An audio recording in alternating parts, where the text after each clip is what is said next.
Memphis announced Tuesday that an MRI shows a bone bruise, which makes Ja Morant doubtful for the remainder of the playoffs. The Grizzlies have said they believe the injury was, quote, triggered when Jordan Poole made contact with the All-Star point guard during Game 3. Chris Broussard is back with us this morning. Chris, weigh in here. Do you believe there's any truth to what the Grizzlies are alleging? No, I don't. And I think it's unfortunate and kind of cheap that they did this. And maybe it's the back and forth, you know, Draymond on Brandon Clark, Dylan Brooks, and Steve Kerr. And now they fired back, we know, with the broke the code tweet from Ja. But I think there are two other plays or two other incidents where I think it's more likely that they caused the injury than Jordan Poole grabbing at Ja's knee. Here's the first one. We have it on video. When he bumped knees, Ja, with Klay Thompson early in the third quarter.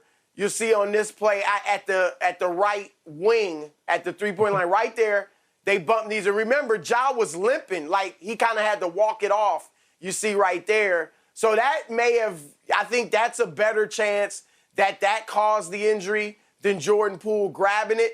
And then the play right here with Poole, you see they bumped knees right there before Poole grabbed his knee.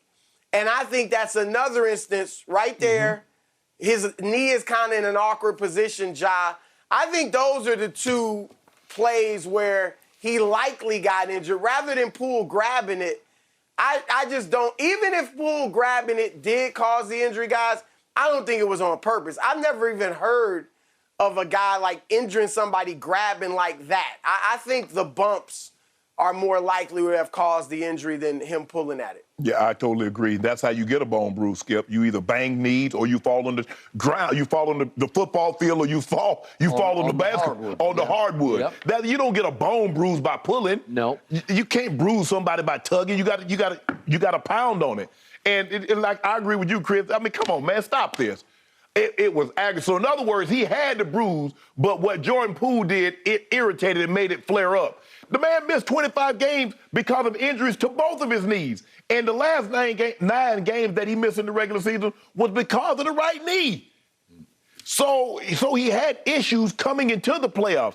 And unfortunately, normally, what I tell guys, you limp into the season, you limp out of it. You limp into the postseason, you're probably going to limp out of it. Yep. And that's what happened with Ja. He limped into the postseason. Yeah, he was able to get by against Minnesota. But, I mean, the amount of minutes that he was required to play and the banging around and how he flies around, it was just a matter of time. But stop trying to blame the man's injury on Jordan Poole. The Jordan Poole didn't cause this injury. Okay. I hear everything you just said. If the Grizzlies had announced that Ja had any other kind of knee injury, I would be more susceptible to believing that what did trigger it was the grab of the knee. Right. But they announced bone bruise. Right. So to Chris's point, appreciate the video, Klay did bang knees with him, and then Ja did a little bit bang knees with Jordan Poole. I don't think that was it. It looked more like, because he was limping right after the Klay, that was where he's getting a flying start, and it's kind of in midair. Right. They're just going right kneecap to kneecap. Yes. Well, that can do it. Absolutely can do it. Once you get a bone bruise deep in the bone, it's just hard to get rid of. It is. And as you said, you just can't play basketball. You can't do anything. You just have to rest it off, right? Okay, so I will say this. The more I've watched this, Jordan Poole does reach. He's not reaching for the basketball. He reaches and flat out grabs Ja's knee. Well, in all my years of watching either regular season or playoff basketball, maybe Chris can correct me, I have never seen a defender reach out and grab the knee of the man with the basketball. I've just never seen it before. And he's clearly, because the ball is loose for a moment, he's trying to pull Ja away from the basketball so Wiggins can secure the basketball. Okay, so did it pull his knee back quickly and semi-violently enough that his sneaker goes over on its edge, which would be the ankle, obviously, but could that cause some tearing of cartilage in the knee? It could. It'd be freakish, but it could, especially if you had some pathology in there already because he missed 25 games with knee problems. Correct. And by the way, what is deflating to me about this whole conversation, we argue back and forth, Zion versus Ja, Ja versus Zion. Well, now these two young players both are very injury prone for very different reasons. Correct. Obviously, because one's really skinny and one's really not, right? Right. Okay, so we got different sets of injury issues going on that could shorten both their careers. They have very different anatomies. I would say. But Ja's having a hard time staying healthy with his knees because he's Iverson-esque. He gets up so high among the trees, it's a long way down. Right. And when he loses his balance and he hits the floor hard, bad things are happening to his knees. So, but I still think that it was weird and rare that Jordan Poole did reach and grab hold of his knee and tug on it for a second. Go ahead, Chris. Yeah, I think, Skip, the name that comes to mind, and people don't really want to mention it, but it's Derrick Rose. And Derrick Rose was on this same trajectory as Ja. In fact, his third season, he won the MVP award. He did. Ja he accomplished more than Ja. Got to the conference finals and was just like Ja, right? Explosive, smaller guard. The difference was, and hopefully this will help Ja, he's not as herky-jerky as Derrick Rose was. I agree. I mean, Rose was always just cutting right so much. Ja, I would say he's more of a straight-line explosive player, more like Westbrook, but still more herky-jerky than Westbrook. He's probably in the middle of Rose and Westbrook. So hopefully his injury trajectory will be more like Westbrook's, and Westbrook's been hurt, but it hadn't hurt his career at all.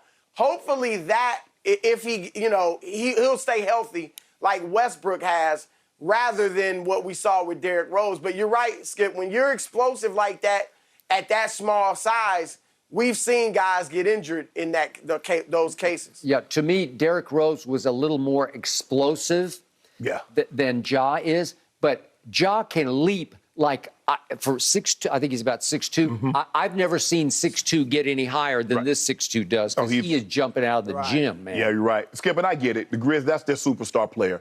Their superstar, he's a star. I don't think he's quite a superstar yet, but he's their best player, and I get it. He looks like he's going to be lost. But to try to pin this on Jordan Poole, when you know this man has had injuries. Just get back for Dylan Brooks. It's just like eye for an eye. Okay? If we lose our guy, you should lose. They're still trying to campaign to get Jordan Poole suspended for a game, and it's not going to happen. It's only Great one stuff, game guys. left. We sure do appreciate you being with us, Chris.